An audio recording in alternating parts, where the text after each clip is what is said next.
Hi there, क्या आप भी अपनी यूपीएससी की journey political science and international relations optional के साथ कर रहे हैं but are witnessing a number of problems, जैसे कि थ्योरी समझ में ना आना, स्कॉलर्स के नाम ना याद रख पाना, या फिर जो जनरल अपडेट्स है with regard to the optional उनके साथ कोप ना कर पाना। ऐसी कई प्रॉब्लम्स बहुत सारे स्टूडेंट्स ने विटनेस की थी एंड इन्हीं को रिजॉल्व करने के लिए स्लीपी क्लासेस लेके आया है आपके लिए one of the most comprehensive political science and international relations का कोर्स, जो कि प्रोवाइड करता है holistic content videos as well as PDFs, साथ ही में आंसर राइटिंग एंड इसी के साथ साथ monthly current affairs also. In fact इसी कॉम्प्रिहेंसिवनेस के थ्रू हमने क्रिएट किए हैं toppers like IAS Vikas Rohila, IFS Anurag Nayan and IPS Raghavendra Sharma. What is more, ये कोर्स बहुत ही ज्यादा अफोर्डेबल है, स्टार्टिंग एट ओनली ₹12,000। इस कोर्स की डिटेल्स आप जान सकते हैं हमारी वेबसाइट पे, तो वेस्ट मत कीजिए और टाइम, आइए एंड ज्वाइन कीजिए the sleepy revolution and make your PSIR dreams come true. Hello everyone, I am Anirudh Pandey and I have secured All India Rank 64 in UPSC CSE 2022. This was my 4th attempt, 3rd mains and first interview. And my optional for this exam was PSIR in which I scored 295. और जो मेरा previous exams में score रहा था वो था 260 in men's 2020 और 243 in men's 2021, और इस बार मेंस और 2022 में मेरे 295 मार्क्स आए। So in this video we will discuss the free online resources which I used for PSIR and also my strategy for PSIR. तो पहले मैं फ्री ऑनलाइन रिसोर्सेज और जो मेरी अदर सोर्सेज थे उनके ऊपर डिस्कशन करूँगा। तो जो सोर्सेज थे उनमें जो पहले स्टैटिक सोर्सेज हैं, स्टैटिक सोर्सेज में मैंने शुभ्रा रंजन मैम के कोरेस्पोंडेंस नोट्स जो हैं वो यूज़ किए थे। वो फ्री तो नहीं है लेकिन 5-6 हज़ार रुपये में वो मार्केट में मिल जाते हैं, तो मैंने वो यूज़ किए थे और उससे अपने नोट्स बनाए थे। फिर उन नोट्स में वैल्यू एडिशन करने के लिए मैंने उत्कर्ष द्विवेदी सर का ब्लॉग जो एवरनोट पे फ्रीली अवेलेबल है वो पढ़ा था, और स्लीपी क्लासेस के वीडियोस लेक्चर सीरीज़ है वो भी यूट्यूब पे फ्रीली अवेलेबल है। ये दोनों पढ़ के मैंने शुभ्रा रंजन मैम के नोट्स में वैल्यू एडिशन करके अपने खुद के नोट्स तैयार किए थे। तो इस तरह से जो स्टैटिक पोर्शन था वो मेरा ऑलमोस्ट फ्रीली अवेलेबल सोर्सेज पे ही रिलाई किया था मैंने उसके लिए। और इसके बाद जो करंट अफेयर्स वाला पोर्शन है उसमें जैसे स्पेशली जो IR है या Indian government and politics IGP है, उसके लिए करंट अफेयर्स का काफ़ी सारा अपडेशन करना पड़ता है नोट्स में, स्टैटिक नोट्स में। तो उसके लिए भी मैंने द हिंदू न्यूज़पेपर का मेनली यूज़ किया था, और द हिंदू न्यूज़पेपर में एडिटोरियल जो भी हैं तो उसमें हर एडिटोरियल में मान लीजिए इंडिया USA टाइज के ऊपर एक एडिटोरियल आया सुहासिनी हैदर मैम का, तो उस पूरे एडिटोरियल के नोट्स बनाने की जगह सिर्फ जो 1 या 2 रेलिवेंट कमेंट्स हों जो मैम के हों वो स्कॉलर के नेम के साथ आप अपने स्टैटिक नोट्स में ऐड कर लीजिए। इसके अलावा जो इंटरनेशनल अफेयर्स वाला सेक्शन होता है न्यूज़पेपर का, उसमें रीसेंट इवेंट्स जो हैं वो आते हैं। तो जैसे अगर कोई न्यू एग्रीमेंट हुआ या कोई न्यू पैक्ट साइन हुआ, न्यू डिफेंस डील हुई, तो उसको भी आप अपने स्टैटिक नोट्स में ऐड कर सकते हैं। इस तरह आप सिर्फ ऑलमोस्ट फ्री जो न्यूज़पेपर है उस पर रिलाई करके आप अपना PSIR ऑप्शनल के लिए करंट अफेयर्स को अपडेट कर सकते हैं। तो ये तो हो गया स्टैटिक और current affairs portion for PSIR, how I covered it with the help of freely available online resources. इसके बाद मैं अपनी स्ट्रैटेजी के बारे में थोड़ा सा डिस्कशन करूंगा, जिसमें सबसे पहले मैं अपनी आंसर राइटिंग स्ट्रैटेजी के ऊपर थोड़ा डिस्कस करना चाहूँगा। तो आंसर राइटिंग स्ट्रैटेजी में मैंने एक फ़िक्स्ड फॉर्मेट फॉलो करने की कोशिश की थी, और उस फिक्स्ड फॉर्मेट में मैं एक एग्जांपल लेके समझाना चाहूँगा। मान लीजिए कि अगर क्वेश्चन होप्स के ऊपर है तो इंट्रोडक्शन में मैं डिफ़ाइन करूँगा होप्स का, अगर कोई कॉन्सेप्ट पूछा गया है इंडिविजुअलिज्म तो इंडिविजुअलिज्म को डिफ़ाइन करूँगा, या अगर क्वेश्चन सिर्फ होप्स के ऊपर है तो होप्स के बारे में थोड़ा सा डिस्कशन करूँगा कि वो इंग्लिश स्कॉलर थे जिन्होंने and he was the first modern thinker and he was father of individualism, इस तरह से कुछ और उनकी जो बुक है वो।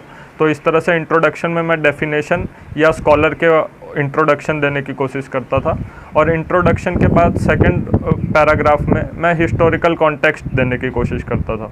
मान लीजिए अगर होप्स के ऊपर क्वेश्चन है तो मैं मेंशन करता कि 1641 की जो पुरितन रेवोल्यूशन थी उन्होंने उनके वर्क्स और लाइफ दोनों को काफ़ी इन्फ्लुएंस किया। इस तरह से सेकंड पैराग्राफ में हिस्टोरिकल कॉन्टेक्स्ट लिखने के बाद थर्ड पैराग्राफ से मैं मेन बॉडी पे फोकस करने लगता था और जो भी क्वेश्चन में पूछा गया है उसको 2 या 3 सब हेडिंग्स में डिवाइड करके हर सब हेडिंग को पैराग्राफ फॉर्मेट में आंसर करने की कोशिश करता था।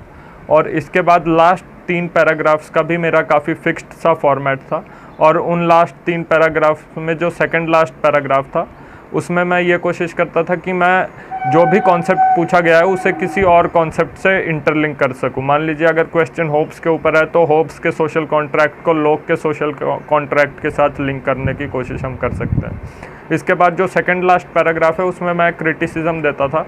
मान लीजिए अगर क्वेश्चन होब्स के ऊपर है तो होब्स का क्रिटिसिज्म मैं देता था। मान लीजिए C.B. मैकफरसन ने किस तरह से होब्स को क्रिटिसाइज़ किया है और कहा है कि he starts an individualist but concludes an absolutist, और इस तरह से, या फिर उनकी जो टोटलिटेरियन आइडियोलॉजी है उसके लिए क्रिटिसिज्म होब्स का।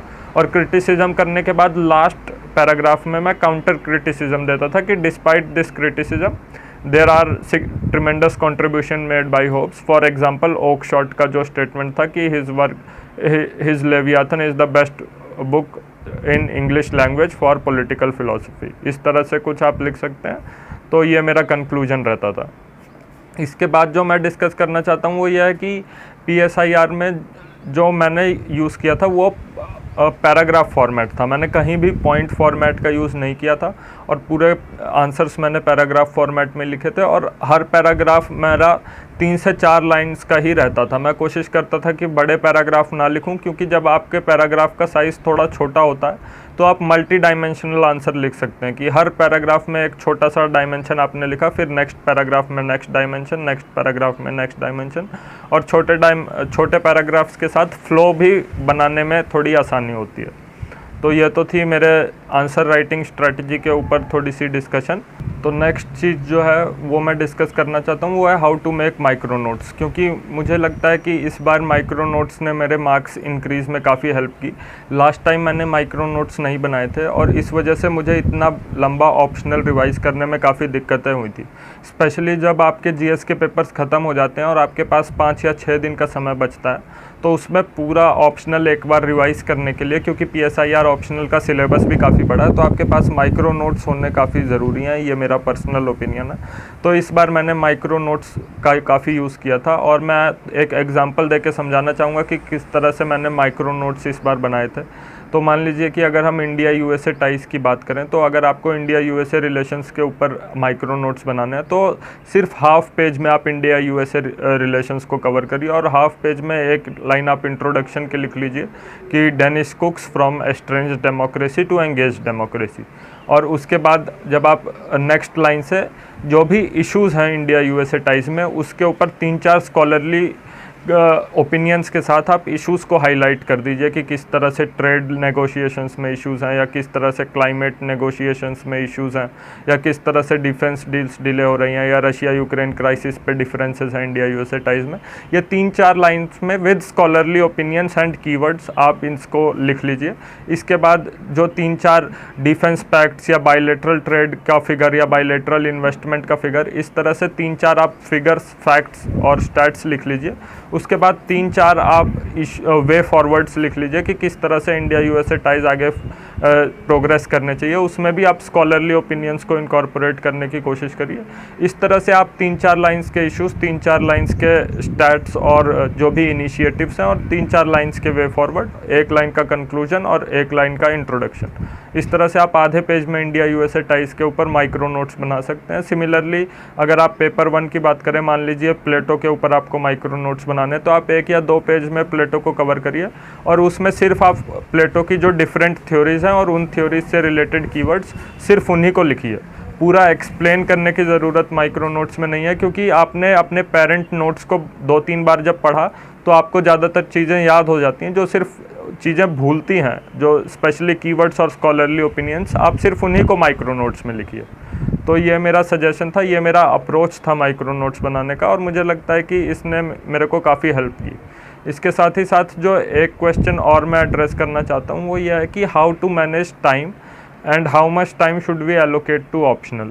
तो इसमें जो मेरा फार्मूला था वो काफ़ी सिंपल था। मैं रोज़ अप्रॉक्सीमेटली 10 घंटे पढ़ने की कोशिश करता था, जिसमें से 4 घंटे मैं जीएस के लिए रखता था, 4 घंटे ऑप्शनल के लिए और 2 घंटे न्यूज़पेपर के लिए रखता था। तो जो 4 घंटे ऑप्शनल के थे उसमें मैं हर दिन एक ही पेपर पढ़ता था, मान लीजिए, और एक वीक तक मैं एक ही सेक्शन पढ़ता था। मान लीजिए एक वीक आपने सेक्शन ए पढ़ा ऑफ पेपर 1, फिर एक वीक सेक्शन बी पढ़ा ऑफ पेपर 1, फिर एक week section A of paper 2, फिर एक week section B of paper 2। इस तरह से मैं यही टाइम डिस्ट्रीब्यूशन रखता था, स्पेशली प्री और मेंस के बीच, जब टाइम काफ़ी लिमिटेड होता है और आपको टेस्ट्स भी देने होते हैं। तो ये अप्रोच काफ़ी हेल्पफुल रहती थी मेरे लिए, क्योंकि मैं एक हफ्ते, जब मैंने पेपर 1 का सेक्शन ए पढ़ा तो मैं उस हफ्ते के एंड में पेपर 1 सेक्शन ए का एक टेस्ट दे देता था।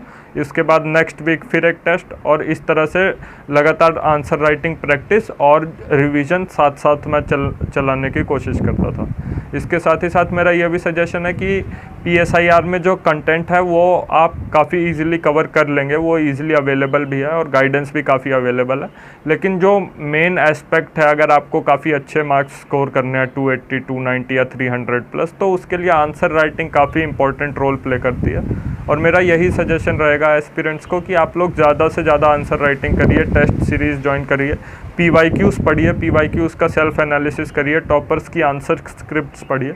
इन सारे सोर्सेज से जब आप आंसर राइटिंग की प्रैक्टिस करेंगे तो धीरे धीरे आपकी आंसर्स में इम्प्रूवमेंट आएगी और तब ज़्यादा मार्क्स लाने की प्रोबेबिलिटी काफ़ी बढ़ जाएगी। तो यही मेरा सजेशन था और ये मेरी PSIR स्ट्रैटेजी थी ब्रीफ में, जो मैंने आज डिस्कस की। और मैं DKT दिल्ली नॉलेज ट्रैक को थैंक करना चाहूँगा कि उन्होंने मुझे अपॉर्चुनिटी दी अपनी PSIR की स्ट्रैटेजी शेयर करने के लिए। और अगर एस्पिरेंट्स को इससे हेल्प मिले तो मेरे लिए इससे ज़्यादा खुशी की बात और कुछ नहीं हो सकती। धन्यवाद।